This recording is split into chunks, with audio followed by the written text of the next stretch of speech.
Kung sakali na nakalimutan nyo to, ito yung nag-viral na litrato ng mga bakas ng gulong nung nag-pilot ang Encantadia Chronicles sa GMA.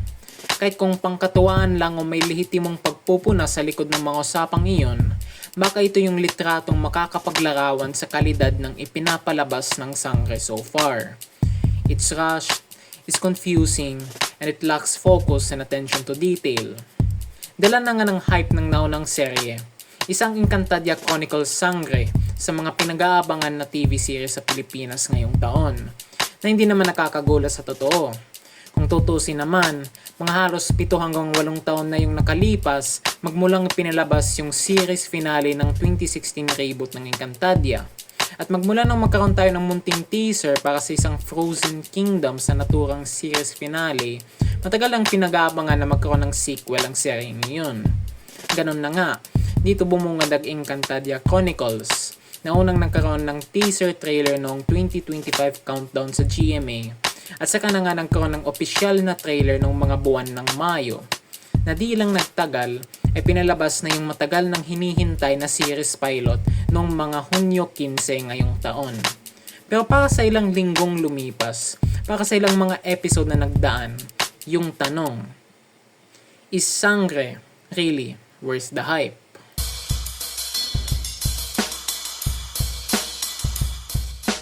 Sa costumes, makeup, set design, sa soundtrack at minsan kahit sa VFX, you have to give credit when it's due. Sangre easily has to be GMA's best and most heavily produced project since the Voltes 5 live adaptation noong 2023. At kahit nag-iba ang karamihan ng mga showrunners para sa kasalukuyang entry ng prangkisa, nagawan pa rin nila ng paraan kahit papano upang buhayin yung mundo at mahika ng Encantadia. Dala na rin ng performances ng luma at kahit ng bagong cast, nagpapakita rin ng serye ng bakas na kaya natin makipagsabayan sa mga big budget na mga pandayuhang palabas sa mga gantong larangan. Kahit kung mahina tayo pagdating sa post-production ng ating mga teleserye. Pero sa kabila nito, madalas nalalampasan ang kalakasan ng serye ng kaniyang mga kahinaan. Bakit? Kasi imbis na mas pagbutihin pa yung legasiyang minana nito mula sa kaniyang predecessor, tila parang binaliwala ng Sangre ang mga bagay-bagay na nagpabuti sa nakaraang Encantadia. Sa kwento, sa world building, kahit sa camera work, yung mga bagay na sanang magsasara sa pagitan natin kumpara sa ibang mga big budget na mga palabas sa ibang bansa, yun pa talaga yung mga bagay na madalas pinapabaya. Kung kahit ang hina ng panimula ng Sangre, at madalas yung resulta tuloy, makalat, kulang sa attention to detail. At marami sa mga problemang to ay nag-uugat sa mahinang direksyon sa likod ng produksyon ng Sangre. Pagdating sa TV, visual storytelling is just as important as its written script and its audio design. Mag-focus ka lang sa visuals, edi sana nanood ka lang ng painting. Mag-focus ka lang sa music, edi sana nakinig ka lang ng tulaw ng kanta. At mag-focus ka lang sa kwento, edi sana nagbasa ka lang ng libro. Pero sa TV, gaya na lang sa sine, nagtutulong-tulungan yung camera saka yung sulat at music para mabigyan ka ng karanasan na hindi mo makakanasan sa isang medium lamang. Sa kasamang palad, sa Sangre, yung karanasang ito, makalat at wala sa focus.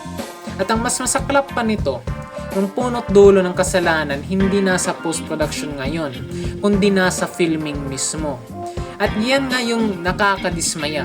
Kasi nasa naman talaga na di magiging pang Hollywood yung CGI natin, parang medyo tanggap na natin yon. Pero wag naman sana na pati rin sa filming na minsan ang amateurish ng kinalalabasan sa TV.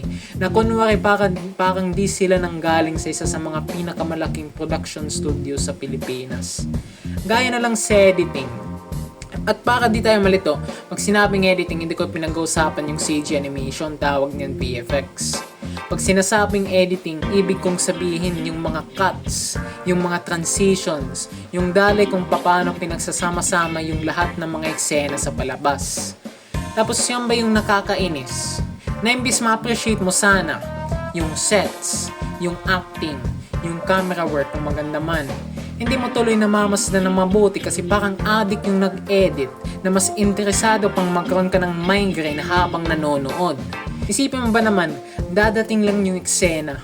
Halos may cut kada 3 segundo. Sana nagbibiro lang ako pero baka ito na ngayong naranasan ko sa may bandang 6 to 7 minute mark ng episode 5. At mas malala pa niyan, sa may eksena na kailangan gupitin, halos wala namang cut.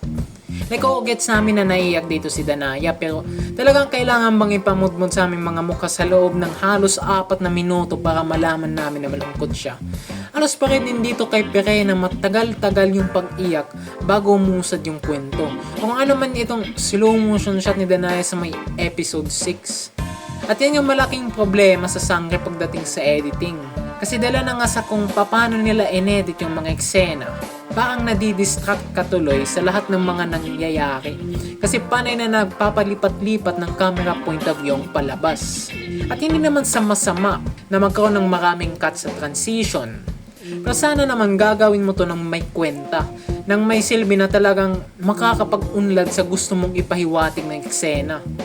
In fact, good examples of what I'm talking about can be found in the show itself. Best example, kadalasan nasa fight scenes ng Sangre mismo, gaya na lang nito. Medyo random fight pero yan na kahit na may cuts, hindi niya nasasapay yung choreography ng mga artista. Na-appreciate mo yung pinagpraktisan nila at talagang nakikita mo na pinagpraktisan talaga nila yung eksenang to kasi di sila umasa masyado sa cuts.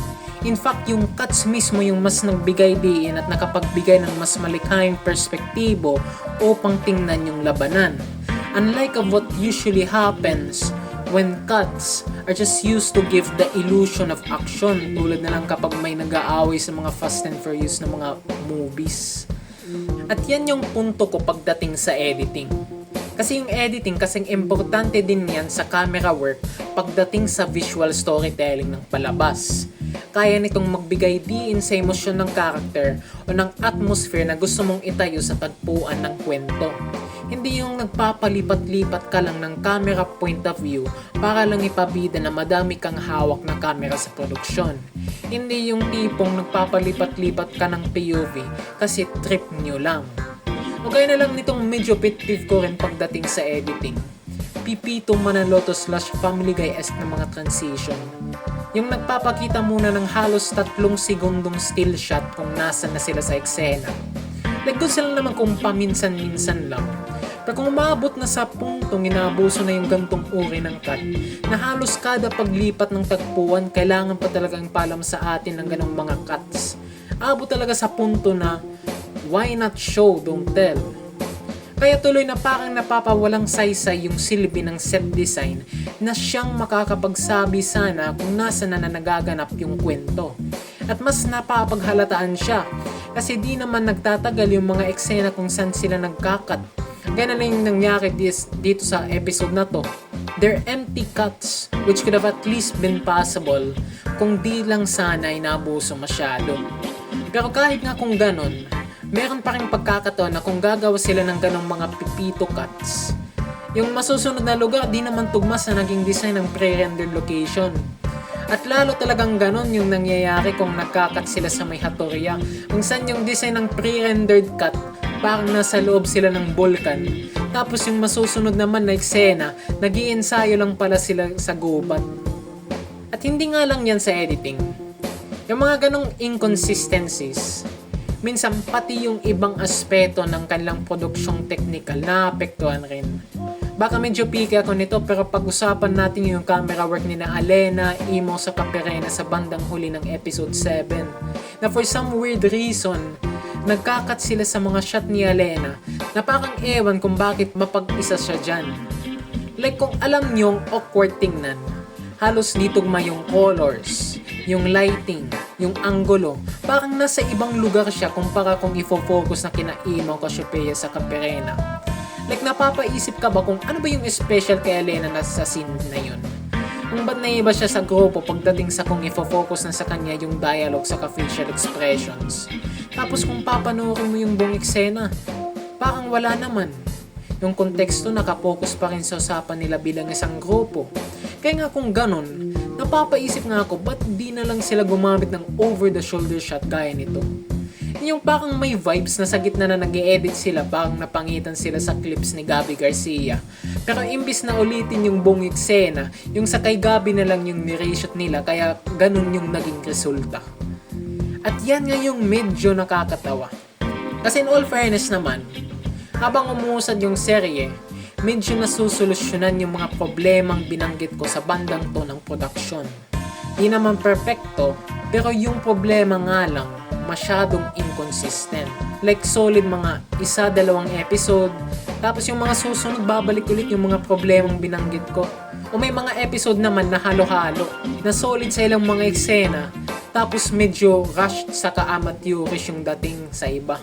Kaya nasasayangan ako sa sangre, kahit sa bandang to pa lang. Kasi maski sa mga basic fundamentals sa production, pinapabayan nila. Which is a shame. Kasi kahit nga yung mga lumang Pinoy movie, minsan kahit sa mga teleserye ng GMA, halos so di mo talagang makikita sa kanila yung mga problemang kinakaharap ng sangre sa usapang technicals. Kahit kung gaano pa kakonte yung budget na nakuha nila kumpara sa sangre. Naintindihan nyo ba naman na sa sandamakmak na suportang nakuha ng palabas na to? Lahat ng yan para lang magmukhang over budget na magpakailanman o daig na episode pagdating sa editing. Pero yung pinakamasaklap sa lahat ng mga to ay baka nasa kwento mismo ng sangre.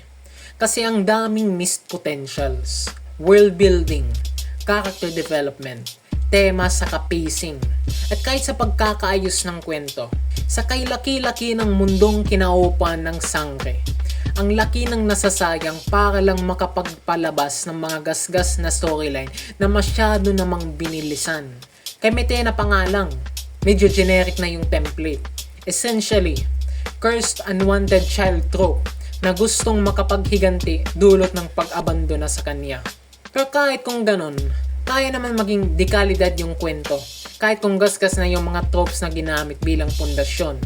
Kasi sa uli, nasa execution pa rin yan ng mga writers kung kaya ba nitong makapagbigay ng bagong interpretasyon at perspektibo patungkol sa nasabing trope.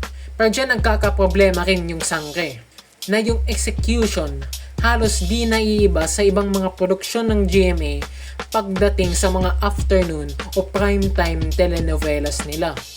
At punot dulo niyan ay bunga ng di nila magawa ng paraan na paunlarin ang mundong kinabibilangan ng mga bagong tauhan. Kaya kung babalikan si Metena, kahit kung decent naman yung backstory niya, nagmumukha pa rin shallow yung kanilang parte bilang mga kontrabida dahil di man lang pinalago yung world building ng mga taga Menyave at ng rehiyong iyon. Kasi kung tutusin, nagmumukha silang convenient for plot's sake, quote-unquote. Yung kapangyarihan ni Metena, yung tribong sinagip niya mula kay Arsus, like ang dami sa mga naganap sa mundong iyon, masyadong wais para mapagbigyang saysay ang ginagampan ng papel nila bilang mga kontrabida. Gaya na lang sa sandatang nakuha niya sa kuweba. Sa lakas na daladala niyan, yung circumstances kung paano niya nakuha, masyadong convenient. Isa lang yung bantay tapos tulog pa. Tapos maagaw lang niya ng basta-basta yung kutsilyo at mapapatay yung bantay. O kung paano pumayagad yung lahat, hindi lang iilang kundi yung buong tribo mismo ng mga katutubo sa Menyave para lusobin yung mga karayan sa Encantadia. Kahit wala namang indikasyon na may galit sila sa mga taga-Encantadia, ni wala man lang nagtaka sa kanila kung ba't napunta agad sa ganon yung mga ambisyon nila. At sa kung sakaling isipin nyo na ba't masyadong may pakeko sa mga ganto, at gawa-gawa lang naman to, yung rason ay nasa hangganan ng kakayanan natin magkaroon ng suspension of disbelief. Totoo, wala naman talaga sa realidad ang seryeng to. Pero kahit pa ganyan, dapat grounded pa rin sa logic yung mga nagaganap sa kwento. Kasi paano kami makukumbinsi at magpapatuloy na magka-interes sa serye kung nagmumukhang wais na yung mga nagaganap sa kwento? Kaya kung babalikan, isipin nyo na lang na kung ganun lang kadali na makuha yung Esperanto na hawak-hawak ngayon ni Metena, na di ko rin alam kung ano yung Esperanto in the first place. Ba't di na lang nagpatulong noon si Ether kay Esbal para makuha yan? Ba't di pumunta dito sila Hagor noon para mas mapadali yung pananakop nila sa nakaraang serye? Or even better yet, ba't di na lang si Ether mismo yung dumayo sa lugar na to nung mga iilang episodes sa 2016 series na naka full power siya. Kaya parang wais tingnan yung Sangre. Kasi sa layo natin sa kwento, di pa rin nila masagot kung bakit tila napag-iwanan yung Rhea ng Menyave. Ba't hindi to pinuntahan ng mga tao? Ba't napapabayaan yung mga naninirahan dito kumpara sa ibang mga karayan sa Encantadia? At ba't parang walang masyadong nakakaalam sa natatagong kapangyarihan ng lugar na to? At bakit sa lahat pa talaga? Ba't si Metena yung pinalad para gamitin yung Esperantong sandatang hawak niya ngayon? At bakit yung Esperanto yung biglang nagpagamot sa sumpa niya? Ang daming plot holes na di pa nasasagot. At parang wala man lang interes na sagutin ng serye kung ba't naganap yung mga naganap sa serye so far. At dala na nga yan na halos napapabaya yung world building aspect nito. Lalo na sa mga new additions gaya ng Menyave sa mundo ng Encantadia. At hindi naman sa sinasabi na kailangan agad magkaroon ng lore dump sa simula ng serye. Pero at least magbigay man lang ng kahit kunting indikasyon o mga implied messages sa dialogue para man lang maging compelling at makapanipaniwala yung lahat na nagaganap. Kaya kadalasan, ang hina ng dating ng mga kontrabida, lalo na ng mga katutubo sa Menyave, na nang nagpapakita lang na kontrabida para lang may makita tayong kaaway para sa mga bayani ng kwento, na di man lang dulot ng mga sitwasyong umapekto sa kanilang mga sarili, kasarinlan o komunidad, especially in respect to Encantadia.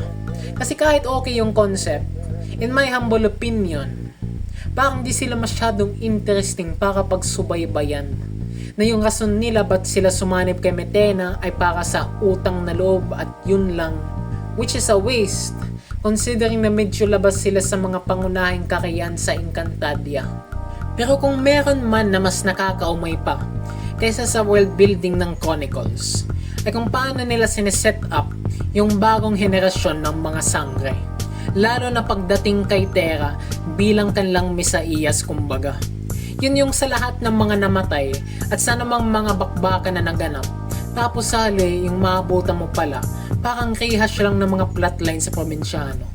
Like pasensya na kung ganun yung pagkasabi ko. Pero for goodness sake, diba yung pinalitan nito Batang Reyes? Di ba to napapagod yung mga taga GMA or Filipino TV in general na kada palabas mula hapon hanggang gabi, puros na lang mga poverty underdog story yung mga napapanood natin. Like at this point, kung may magtanong man sa akin kung ano yung mga stereotypical Filipino values sa TV, baka hindi na pamilya, katolisismo sa kabayanihan yung masasagot ko. Baka pobre versus mayaman sa kapangangabit na lang. Kasi yan lang mga naalala ko kada nanonood ako kung nakadianti na lang yung TV namin. Seryoso, yung pagkakayos ba ng kwento sa Chronicles? Kung ganito lang naman pala sa huli, edi sana dapat nagsimula na lang tayo nung arc ni Terra sa mundo ng mga tao. Kasi kung tutuusin natin, ang dami ng time skip na nangyayari. Hindi pa nga tayo nangalahati sa buong kwento. Balikan niyo yung episode 1. In retrospect, yung may silbi lang dyan ay kung paano sinagip ni Metena yung mga katutubo sa Menyave. Katapos niyan, magta-time skip ulit para malaman natin na i-deport ni Cassandra si Danaya papuntang Manila. Tapos time skip na naman para makita natin na may panganak si Terra.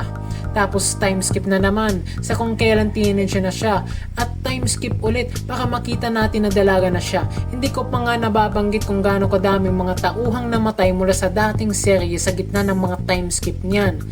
Tulad na kung paano ginamit yung mga time skip para may pakita na off-screen namatay sila Amihan at Ibrahim. I mean, you can take this with a grain of salt. Pero kung akong yung tatanungin, kung ganun lang pala ka-irrelevant yung mga lumang tauhan ng Encantadia in the grand scheme of things, inuna na lang dapat yung kay Terra na story arc. Focus na lang sana sa character development niya sa mundo ng mga tao magpahanggang malaman niyang katotohanan sa likod ng kanyang lahi. At sunod na magfo-focus naman sa introduction ni Metena at ng kanyang mga kampon bilang mga kontrabida, sabay sa development ng ibang sangre ng bagong henerasyon, magpahanggang na makikita-kita sila at makapag-develop ng bagong chemistry na sila'y nagsasama-sama habang binibigyan mo ng kredibilidad si Metena bilang kontrabida sa pamamagitan ng flashback sa mga nangyari na nga ng naunang 12-13 na mga episodes. Kasi yung nangyayari na nga, parang hindi sila makapagdesisyon kung sino yung gusto nilang mapagtuunan ng pansin sa kwento. Yun yung nagpapalipat-lipat sila ng focus na sa una gustong pagbigyang pansin yung mga dating pangalan, tapos lilipat lang pala sa huli para kinatera sa mga kahenerasyon niya. Kasi sa totoo nga lang, sa ngayon, masyado silang nagsasayang ng oras para sa story arc ni Terra sa mundo ng mga tao para lang makipaglaban sa mga kontrabidang wala namang saysay sa overarching storyline ng kwento. Kung saan si Metena naman dapat talaga yung kontrabida. Like ang dami ng gusto nilang pagsabayin ng mga naratibo na yung nangyayari tuloy parang ang bitin ng mga roles nila sa kwento. Gaya na lang kina Lyra at Mira na wala man lang kwentang binalik kasi sa huli papatayin lang pala. O kahit si Aether na halos plot device lang para mabigyan ng kapangyarihan si Metena. Hindi naman sa nagmamarunong ako na kaya kong magsulat ng mas magandang kwento. Pero kahit ako alam ko na may mas maganda pang paraan para ayusin yung daloy ng kwento. Kasi yung sitwasyon niya ngayon, minsan ang kalat at ang hirap sundin. Na sumasalamin lang sa mga problema nito sa visuals ng Chronicles na napag-usapan natin kanina.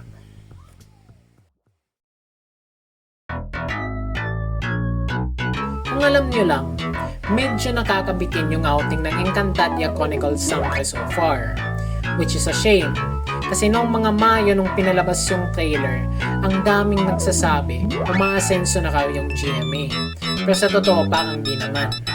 I mean kung standards yung pag-uusapan, panoorin nyo ulit yung series premiere ng 2016 Encantadia kasi kahit 2025, it still has aged well even over these years.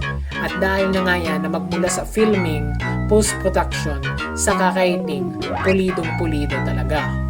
Still, nagpapakita pa rin naman ng mga bakas yung sangre na kaya niyang mag-improve in the long run. Yan lang kung medyo maging patient yung mga nanonood. Personally, parang medyo goods ako sa subarc ni Adamos saka for some reason ang ganda ng intro ni Air Corruption sa mga week 4 episodes. Sana ganyan lagi. Pero yun talaga yung problema sa sangre. Focus saka inconsistencies. Pero kung ano man yan, kung nanonood ka, I hope you enjoy. Pero para sa akin lang, sangre could have been better as it is right now.